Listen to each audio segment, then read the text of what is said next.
Et j'adore cette phrase donc, qui parle de la vision taoïste de l'art, qui dit les peintres commencent l'œuvre et le public la termine. Bonjour à tous.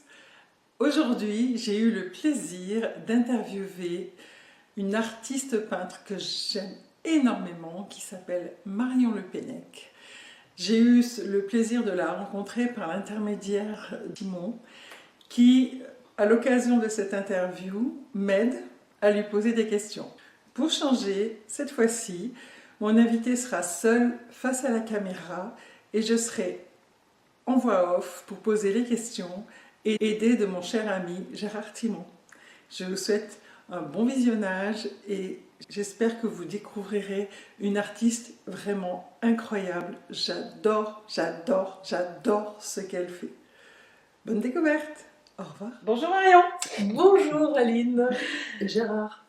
Nous sommes avec Gérard Timon, un ami à moi et à Marion, pour parler de ton métier d'artiste.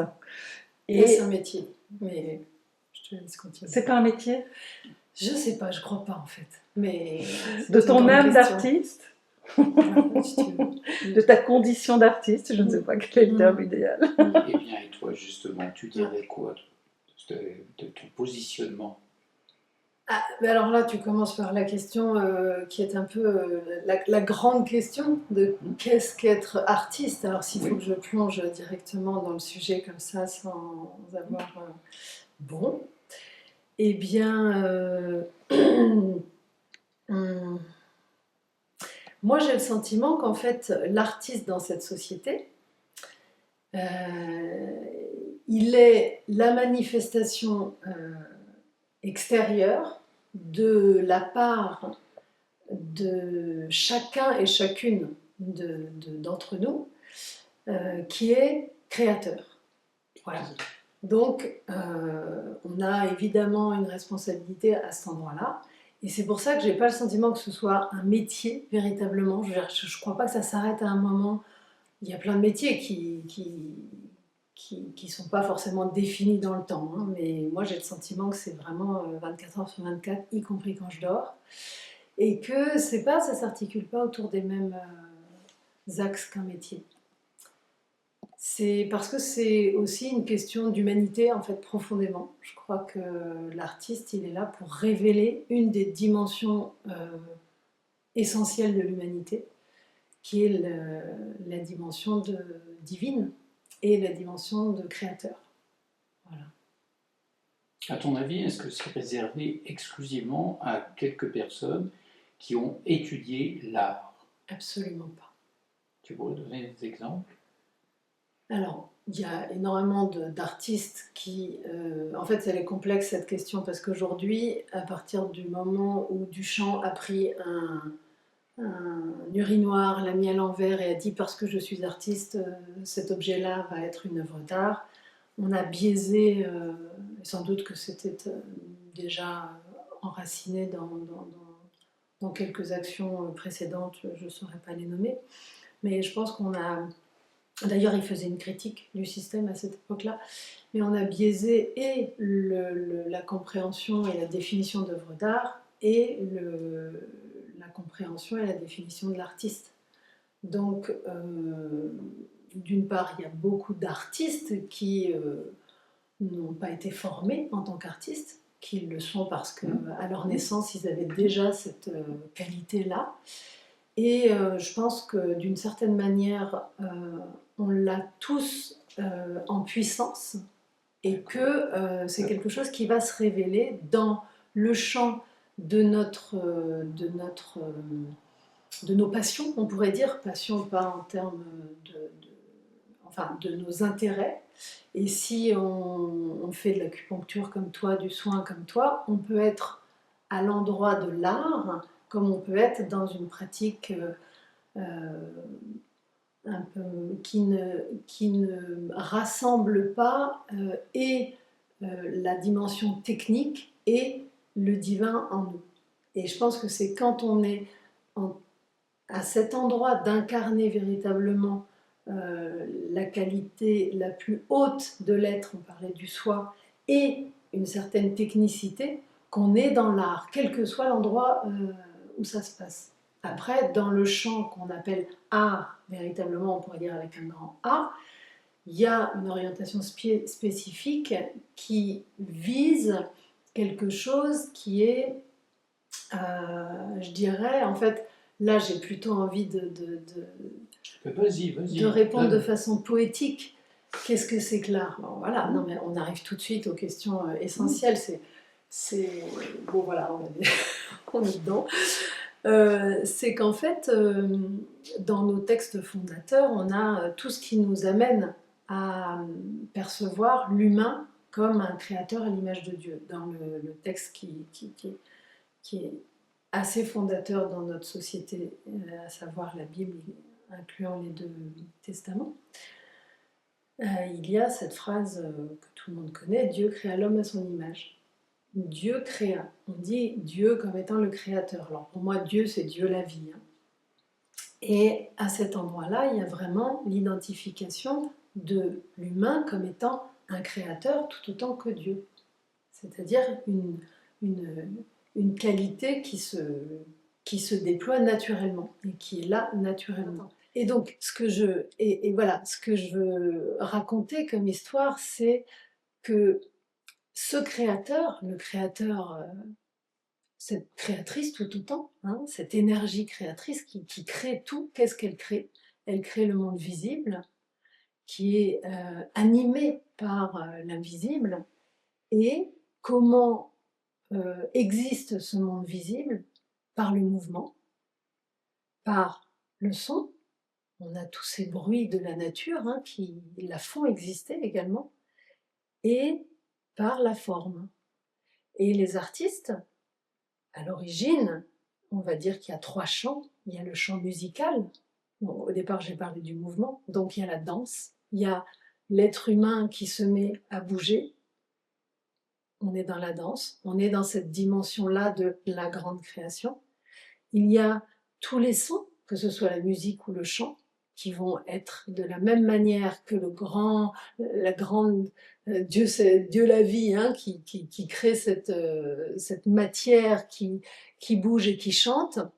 Eh bien, nous sommes à cette image-là, à son image, donc aussi à créer ce chant voilà, qui est une des dimensions de l'humain. Et puis la forme. Et donc tous les plasticiens, que ce soit les sculpteurs, les peintres, les vidéastes, etc., jouent avec la forme et font naître des mondes sur une toile ou sur du papier. Et toi, en tant qu'artiste, tu te positionnes comment? Comment tu définis ton œuvre? Alors moi je suis peintre, donc ta question elle est à l'endroit de ce que je pratique. Donc je suis peintre, je travaille à l'encre de Chine, d'une manière, je dirais plutôt intuitive et contemporaine, mais avec le sentiment très très vif que la peinture traditionnelle chinoise, ou du moins ce qui anime et ce qui est porté par la peinture traditionnelle chinoise est vraiment ce qui me guide également. Donc ce ne sont pas les formes traditionnelles, mais pour autant la voix, je dirais, est la même. Et voilà, donc je peins principalement. J'anime également des stages et des cursus pour transmettre, pas pour transmettre, mais pour initier à la création, pour déployer la créativité des gens, puisque je considère que c'est l'une des caractéristiques de l'humanité, de l'humain. Éventuellement, parce que tu parles de tes stages et que tu parles de tout ce que tu nous as présenté dans un premier temps, j'ai participé à plusieurs de tes stages. Dans un premier temps, tu insistes beaucoup auprès des étudiants à avoir ce temps de préparation, de concentration, etc., pour laisser surgir de nous quelque chose qui vient. Est-ce que tu es en train de nous dire, si Dieu crée l'homme, est-ce que l'homme, une fois créé, a comme mission, et toi, en tant que pédagogue et en tant que transmetteur, et son travail d'œuvre, de nous inciter à aller chercher en nous ce qui vient du domaine du divin. Tout à fait. Tout à fait. Je crois que l'art se situe exactement à cet endroit-là et qu'en ce sens, c'est une pratique qu'on pourrait dire spirituelle.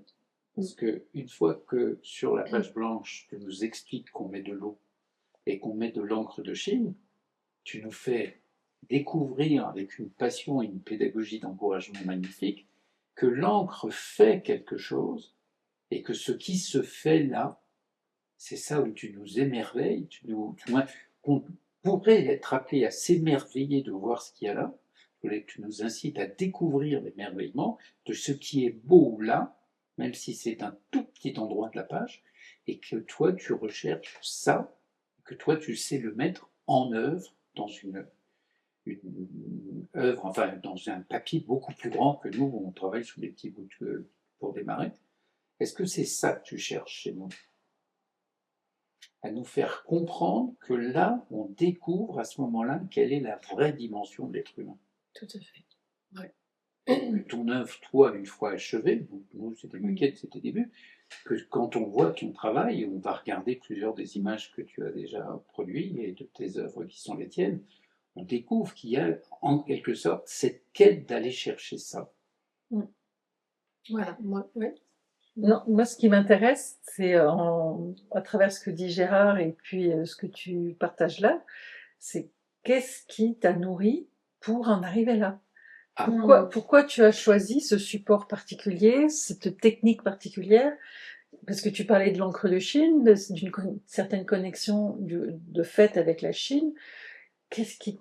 Comment t'en es arrivé là, à ce support, à cette matière, à cet art-là?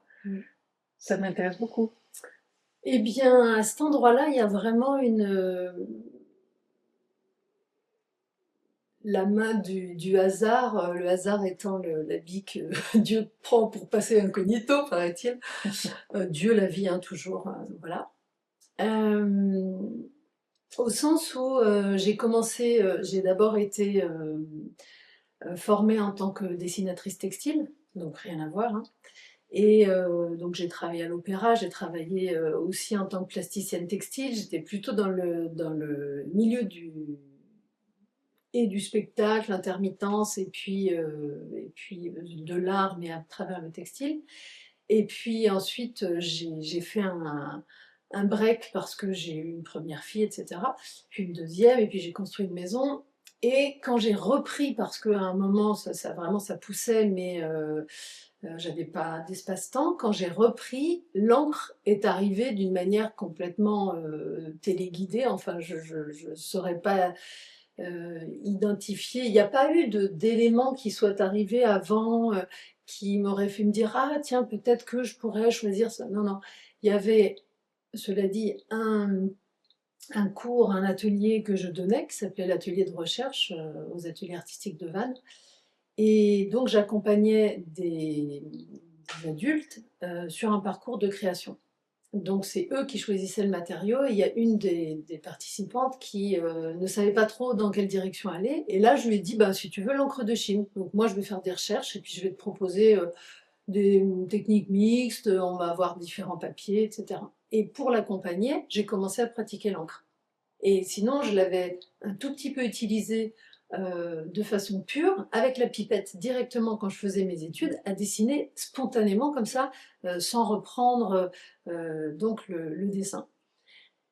Donc pas du tout, enfin pas mêlé avec l'eau. Alors qu'aujourd'hui, c'est pour moi, toute la magie de mon travail, en tout cas, est dans cette association de ces deux matériaux-là. Et donc, quand j'ai fait ces premières recherches pour cette élève, eh bien, là, je me suis dit que il n'y avait plus de doute, il y avait quelque chose, c'était ok, moi, il fallait que je fasse que j'expérimente avec ce matériau-là, à tel point qu'un an après, j'ai arrêté tous mes ateliers parce que j'avais une main dans le dos qui me disait maintenant tu quittes cet espace d'enseignement et tu te consacres à cette activité d'artiste. Donc voilà, ça a été un peu le saut dans le vide, mais voilà, ce que j'ai pu voir petit à petit, c'est que j'ai commencé à lire des textes qui correspondaient. Je connaissais déjà Propos sur la peinture du moine citrouille amère, qui avait dû faire partie, je ne sais pas, des livres dans le cadre de ma formation à la fac ou je ne sais. Et il se trouve que, à force de lire les textes qui parlaient de la vision et de la pratique de la peinture chinoise, je me disais, mais en fait, c'est ça que je transmets depuis toujours dans l'espace dans l'espace de mes enseignements. Et la façon dont j'ai commencé à pratiquer la peinture à l'encre de Chine, ça a tout de suite été en corrélation directe avec ce que ces textes anciens disent en fait. Et voilà, et donc j'ai souvent imaginé, j'ai imaginé que j'ai dû être peintre chinois dans une autre vie ou quelque chose comme ça, tellement ça me semble en même temps proche et en même temps on me l'a pas transmis. Donc voilà, le mystère reste entier. Voilà comment ça s'est écrit en tout cas. Et il y a combien de temps que tu pratiques cet art? Depuis 2011, 15 ans. Mmh. Et on peut te trouver où? On peut voir tes œuvres où? Comment ça se passe? Dis-moi tout. Alors, donc, j'ai un atelier à Auray, en Bretagne Sud. J'ai un atelier galerie à Granville. Il y a actuellement une exposition à Carnac. Il y a une petite exposition à Paris, enfin, pas une petite, mais une exposition à Paris, mais qui n'est pas ouverte parce que la personne qui s'occupe du lieu est actuellement malade. Elle va bientôt s'arrêter d'ailleurs, cette expo. Voilà, il y a différents lieux, il y a des expos qui. Et puis sinon, j'ai un site évidemment, Instagram. Un site Instagram, ok. Je Un mettrai site le lien. Instagram. Je mettrai le lien de tes coordonnées virtuelles C'est ça. sous la vidéo. Et tu vis maintenant de ton art? Ça se passe, comment ça se passe pour toi? Ben oui, ça a été le grand saut à partir de ce moment-là. Et en fait, le choix était tellement radical que ça s'est fait. Bon an, mal an parfois, hein, parce que c'est un choix qui est coûteux quand même. Enfin, coûteux, bon, ça dépend aujourd'hui de tout, mais oui, aujourd'hui je suis artiste et c'est mon activité principale. Ouais. Tu as été bien Et guidée par tes anges. Oui, tout à fait. Et j'ai ouvert un pan aussi supplémentaire, c'est-à-dire qu'il y a 2-3 ans, il y a 3-4 ans, j'ai tout remis en question. J'ai vraiment rebattu les cartes en me disant que la façon dont j'étais artiste, dont je vivais ce métier, enfin, pour le coup, j'en étais arrivée à la pratique d'un métier peut-être, je sais pas. Et en fait, ça me convenait pas. Il y a vraiment un moment où je me suis dit, mais artiste, c'est plus vaste que ça, c'est beaucoup plus large que ça, que juste peindre dans l'atelier, transporter, faire des expositions, des vernissages, et puis faire tous ces trajets. Et en fait, il y a quelque chose qui me semblait, je dirais, pauvre par rapport à ce que j'imagine qu'un artiste doit, euh, là où il doit opérer au sein du corps social. Donc toutes les fonctions et la place de l'artiste m'intéressent énormément. Ça fait partie des choses que j'ai vraiment envie de réécrire. Et donc ce qui s'est passé, c'est que à partir d'un temps de vide, où tout s'est arrêté, hein, je me suis dit que s'il n'y avait pas un désir fort d'aller dans une nouvelle direction, j'attendais. Et donc le désir qui a émergé a été de montrer la phase de création, puisque en tant que plasticien, bien souvent on œuvre dans le secret de l'atelier, et puis on montre l'œuvre terminée. Dans l'histoire de l'art, il y a quand même eu des artistes qui ont proposé de plus en plus avec les performances, etc. Et donc il se trouve que ça a été aussi la période où j'ai fait fabriquer un grand cercle qui permettait un usage beaucoup plus facile enfin une manipulation plus facile des grands formats, puisque je travaille sur des grands papiers, et donc qui me permettait de tourner les papiers, puisque je travaille avec donc de l'eau, beaucoup d'eau, avec un jet d'eau, et donc j'utilise les forces fondamentales que sont qu'est la gravité pour étirer l'encre et l'eau. Et donc c'est vrai qu'il y a quelque chose d'assez magique. Enfin, quand je pratique, je trouve que c'est beau, que c'est juste extrêmement émouvant de voir ces deux matériaux danser ensemble. Et j'ai eu envie d'inviter des gens à voir ça. Et puis, à ce moment-là, je me suis dit, ben, en fait, j'ai envie de travailler avec des artistes de la scène des arts vivants, donc des musiciens, des danseurs, des conteurs, des poètes. Et donc, depuis 3 ans maintenant, ça se fait régulièrement, donc sur scène, en fait. Je vais peindre sur scène avec d'autres artistes. Et donc, je donne à voir cette étape de l'élaboration d'une œuvre. Mais c'est Voilà. hyper intéressant. Et aujourd'hui encore, tu pratiques ça? Oui, oui, Et, oui. on peut te voir où dans tes œuvres? Alors, donc il y a des... J'ai une petite vidéo qui explique l'ensemble de ce processus. Oui, Donc tout on à fait. pourra donner les références et inviter tout le monde à aller voir toute l'organisation. Ce cercle métallique qui tient un rectangle sur lequel tu accroches comment la toile, enfin le support, papier, le papier. Et puis la pratique des différents outils qui sont les tiens et ton travail de préparation. Faire une œuvre, c'est pas 15 ans de pratique et 5 minutes de peinture. C'est toute une journée entière autour d'une œuvre. Je t'ai vu travailler comme ça. Ben oui, voilà. Tu sais de quoi tu parles, puisque c'est Gérard qui était là le jour où j'ai fait ce film. Et merci pour ta Et puis contribution. aussi que tu nous reparles de l'enseignement que tu donnes, peut-être. Donc attends, où est-ce qu'on peut te voir œuvrer? Alors, donc il y a des rendez-vous qui sont communiqués sur Instagram la plupart du temps. Bon, il se trouve que parfois ce sont des... Là, par exemple, on était à domicile chez des gens qui ont une grande maison à Auray, là où j'habite, et donc ça a été vite plein, donc ça a été peu communiqué sur les réseaux. Voilà, mais pour l'instant, ce sont des scènes plutôt intimes et privées la plupart du temps. Donc, et puis en extérieur, pas mal. Alors si, il y a une date justement à Granville dans le cadre du festival Granville en Art, le 1er ou le 2, l'heure n'est pas encore fixée, le 2 mai, où je vais donc 2026. peindre face à la mer, 2026, voilà. Face à la mer, sur le Plagousset à Granville, avec un violoncelliste et un poète. Formidable. Qui est mon père. Voilà, donc il y C'est-à-dire a cette que date. tu Une sors- famille d'artistes. Voilà, tu C'est ça. sors de ton cadre isolé, silencieux et tranquille pour être en accompagnement avec des gens qui sont des artistes, musiciens, corporels, enfin, etc. Et est-ce que on pourrait dire que tu sens le bénéfice, ou pour ne pas dire de l'envie d'être non plus seul, mais accompagné? Il y a plusieurs choses en fait dans cet élan. Il y a effectivement ce que je disais tout à l'heure, c'est que j'ai le sentiment que l'art, la pratique, ou plutôt l'expérience artistique, qu'on soit à agir, à œuvrer en tant qu'artiste, ou de l'autre côté, celui qui reçoit, hein, qui regarde ou qui entend. Et j'adore cette phrase donc, qui parle de la vision taoïste de l'art, qui dit les peintres commencent l'œuvre et le public la termine. Et ça va complètement à l'encontre de ce que l'art contemporain a cherché à nous faire croire, à savoir que c'est l'artiste qui définit tout, y compris comment on doit le recevoir, ce que je trouve assez...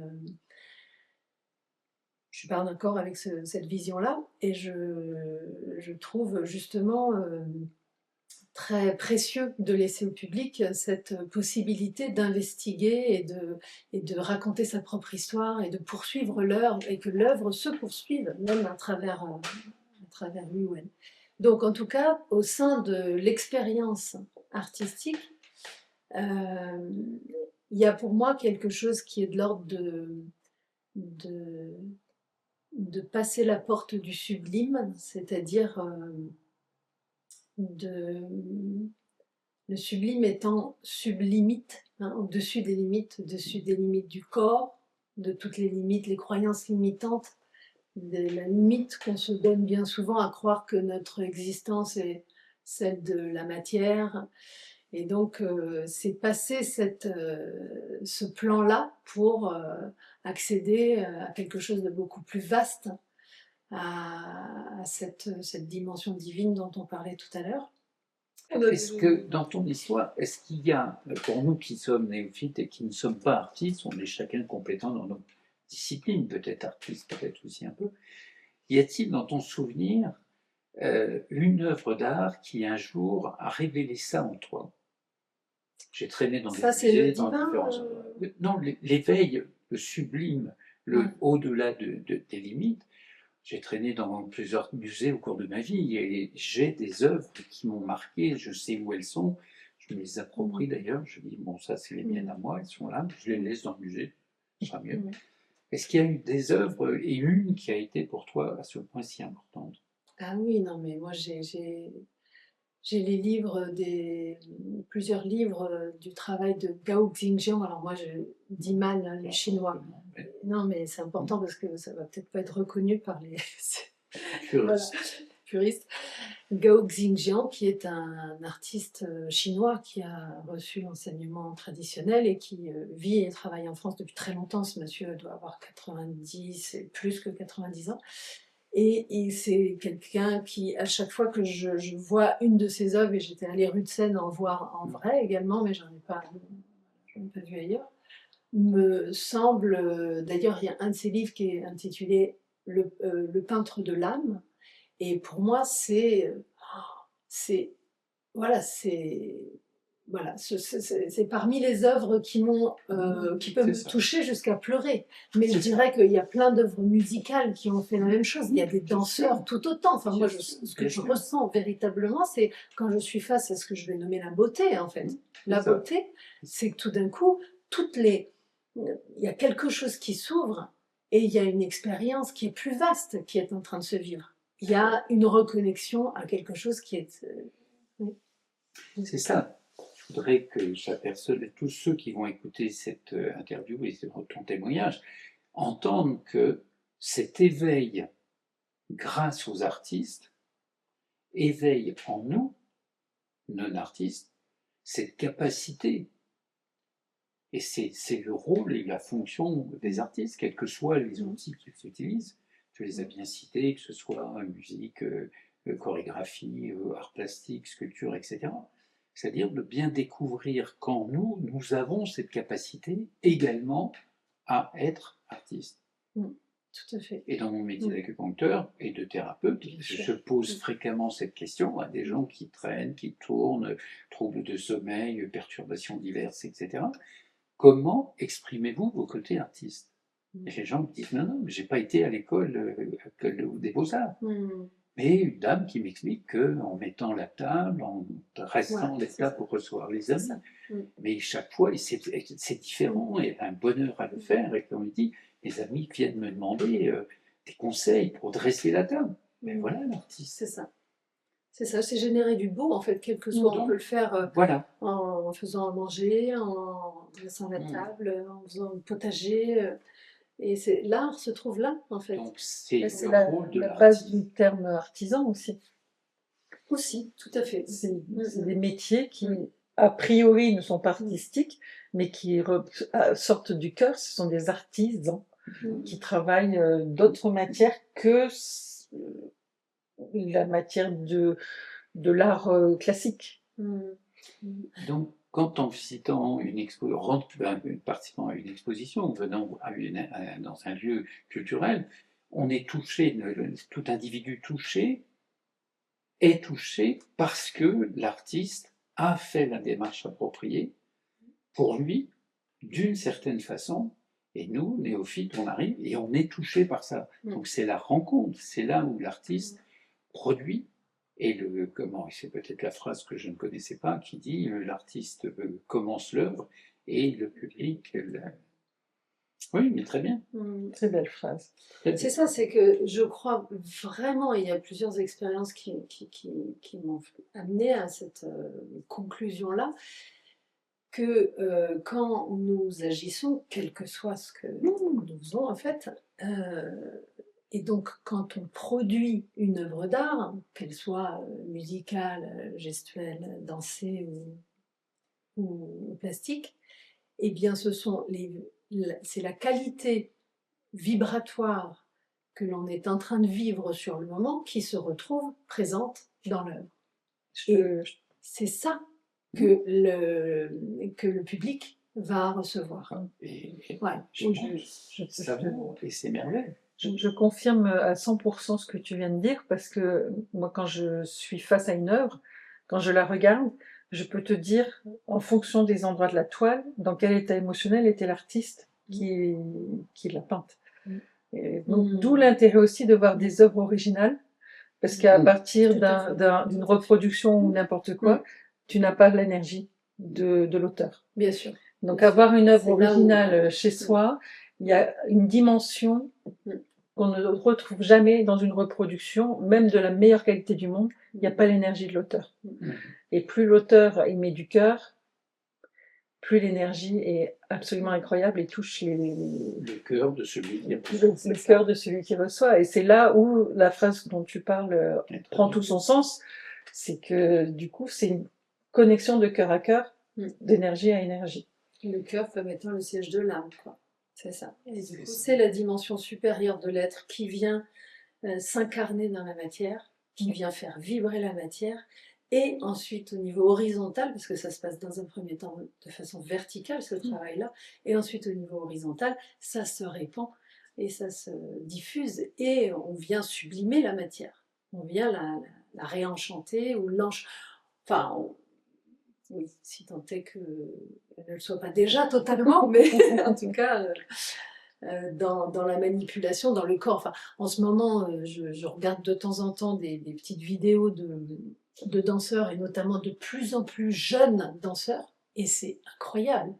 Enfin, je dirais la même chose d'ailleurs pour les musiciens, c'est incroyable, je trouve l'espèce d'ouverture qui est en train de se faire sur des publics qui n'ont jamais fait d'école de quoi que ce soit, mais où l'art est là, en fait. Il y a quelque chose où ils n'ont pas été formés, et pourtant, c'est révélé. Voilà, c'est ça. Liberté. Voilà.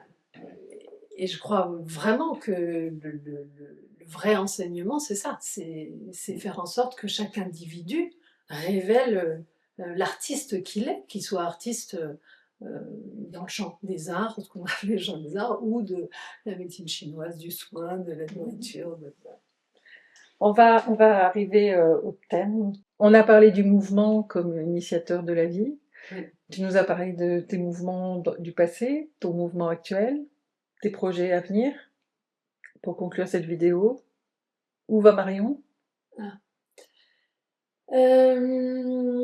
Alors, je vais dans une résidence de peinture très bientôt pour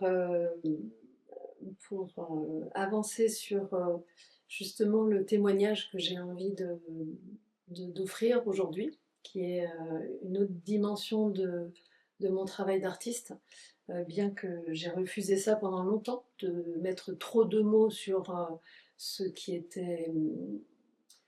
en tout cas sur les œuvres, je pense qu'il est précieux de ne pas mettre de mots sur les œuvres avant que les personnes ont fait le travail de sentir par eux-mêmes ce qu'ils ont à recevoir.